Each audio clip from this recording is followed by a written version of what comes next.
A Agência Goiana de Regulação aprovou recentemente o reajuste para Saneago, inicialmente em 32,13% e depois anunciado um ajuste para 16,7%. Vamos dialogar sobre a mecânica da discussão sobre este reajuste e também o processo de decisão sobre ele. O Sérgio Lucas integra a Agência Goiana de Regulação, conselheiro da AGR e a nossa entrevistada sobre esse assunto. Sérgio, Diário de Goiás, aos leitores, quer entender como foi esse processo de definição do reajuste, primeiro a 32 e depois para 16. Altair, por força de lei, a Saneago tem direito de fazer uma revisão tarifária de 4 em 4 anos. Essa seria uma revisão ordinária, de 4 em 4 anos. Para que essa revisão tarifária? Para recompor seus custos, né, de produção. Para você prestar o serviço que a Saneago presta, de coleta e tratamento de água e esgoto, ela tem um custo, né, e esse custo de produção ela sobe mês a mês, ano a ano. Então, em determinado momento, se faz necessário uma reposição desses custos. E foi o que aconteceu nesse exato momento. Provocada pela Saneago, a AGR se debruçou na análise de qual seria o percentual dessa revisão tarifária. Nós demoramos aí vários meses para fazer esse diagnóstico. Debruçamos sobre a companhia, analisamos a companhia 5 anos para trás, fizemos uma projeção de 5 anos para frente. Dessa média, nós tiramos, desse estudo, desse diagnóstico de 10 anos, nós fizemos uma média e projetamos essa média para os próximos 10 anos, que é o tempo, em média, que a Saneago tem para durar suas concessões.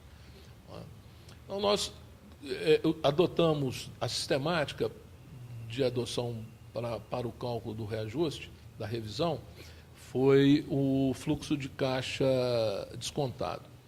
A tecnicidade disso é dolorosa demais da conta, até para quem está dentro da área. Foi um trabalho exaustivo. O nosso corpo técnico da AGR, altamente qualificado, se debruçou sobre isso durante meses a fio. E, em poucas palavras, é o que se dá para resumir sobre a sistemática. Então, por força legal, por força de obrigação, a Saneago tinha que fazer uma revisão tarifária.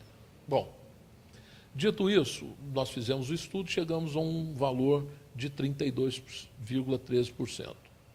Como tarifa máxima. Uma tarifa máxima que a Saneago poderia adotar. Ela poderia adotar 0% ou 32%. A AGR chegou a divulgar esse índice ou ele vazou? Não. As nossas reuniões são públicas, né? As reuniões do Conselho são públicas, inclusive transmitidas, não é? Pelo site da AGR. Então, não tem que dizer que houve um vazamento. Talvez não tenha havido um comunicado oficial. Até porque não somos nós que comunicamos. Quem tem que comunicar é a Saneago. Né? Mas, enfim, o que aconteceu é que se ficou sabendo que era 32. Nós notificamos a Saneago que era 32. O resultado dos nossos estudos foi de 32,3%. Só que o governador nos chamou e disse o seguinte: olha, eu não permito que vocês sacrifiquem a população com 32,3% de aumento. É necessário que vocês lembrem que a população já sofreu 44,1% de aumento da energia elétrica. Sofreu 17,3% de aumento da tarifa de transporte urbano metropolitano. E eu não vou colocar sobre as costas do cidadão goiano mais esse preço. Vocês acham um jeito lá de reduzir essa tarifa. E reduzimos em 50%. Baixamos para 16,07%. Aí que está a questão. Por que 16,07%? É porque foi o índice... não podíamos dar tarifa cheia porque o governador proibiu. Determinou que não se desse a tarifa de 32,16% para não sacrificar a população. Não é isso? E tínhamos que atender às necessidades da Saneago. Então, nós equacionamos e chegamos no denominador comum, que seria metade da tarifa. Você vai dizer, Sérgio, ainda está acima da inflação. O que ocorre, Otair, é que não é só a inflação que impacta nos custos da Saneago. É necessário que se diga que todo esse processo foi desencadeado em virtude do aumento da energia elétrica.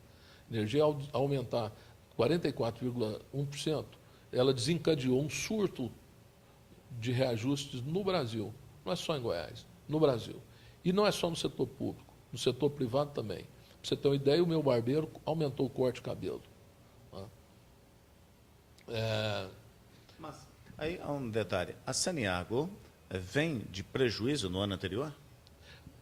E evidentemente, isso impacta um pouco. O resultado negativo da Saneago impacta um percentual mínimo nessa reajuste tarifa. Não é? Para te dizer qual é o impacto disso aí, eu não posso dizer, mas é mínimo. É mínimo. O prejuízo que ela possa ter tido no ano passado também compõe a nossa análise, né? O prejuízo.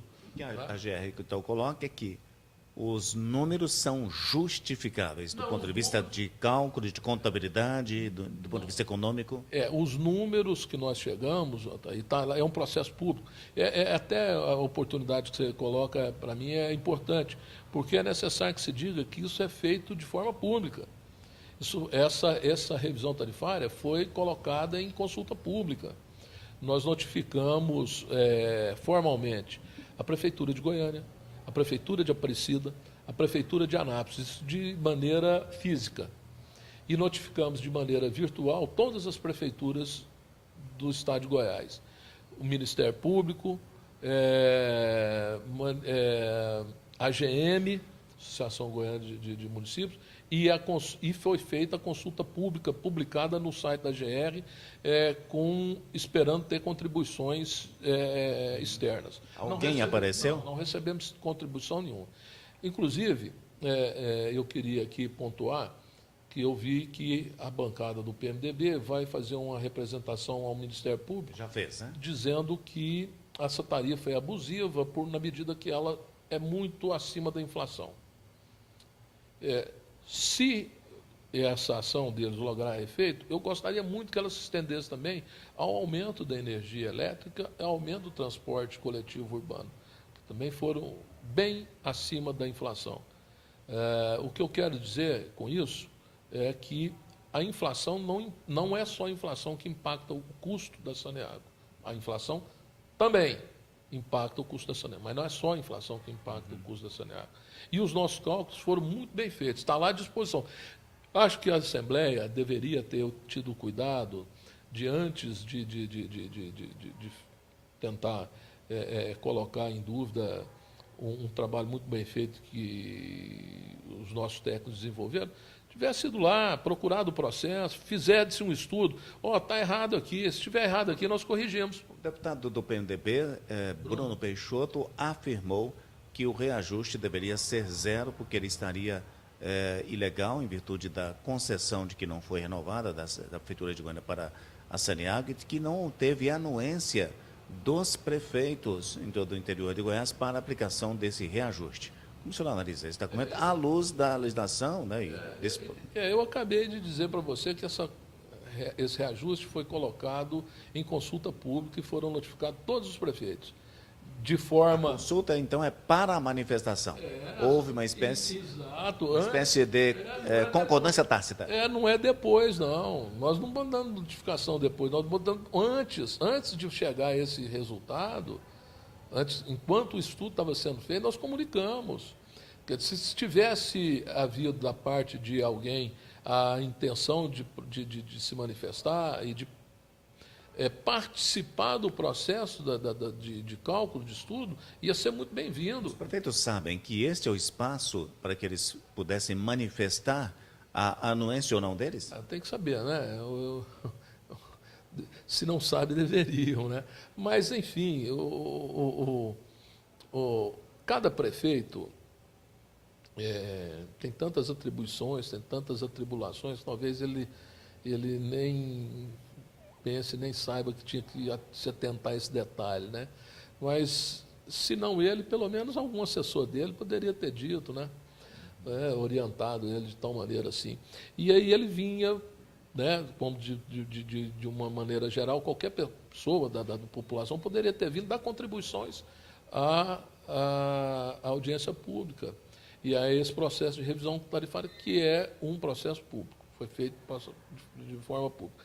As contas estão abertas, o estudo está aberto para tanto o Ministério Público fazer a verificação. Inclusive, eu quero frisar que também o Ministério Público foi notificado. E não se manifestou. O Ministério Público, todas as nossas ações, é bom que se diga, não só essa, todas as nossas ações, nós notificamos o Ministério Público para participar. Por que isso? Primeiro porque é obrigação, é força de lei. Não é? A gente entende que, trabalhando no setor público, não existe informações privadas. As informações todas têm que ser compartilhadas com o máximo de pessoas e entidades possíveis.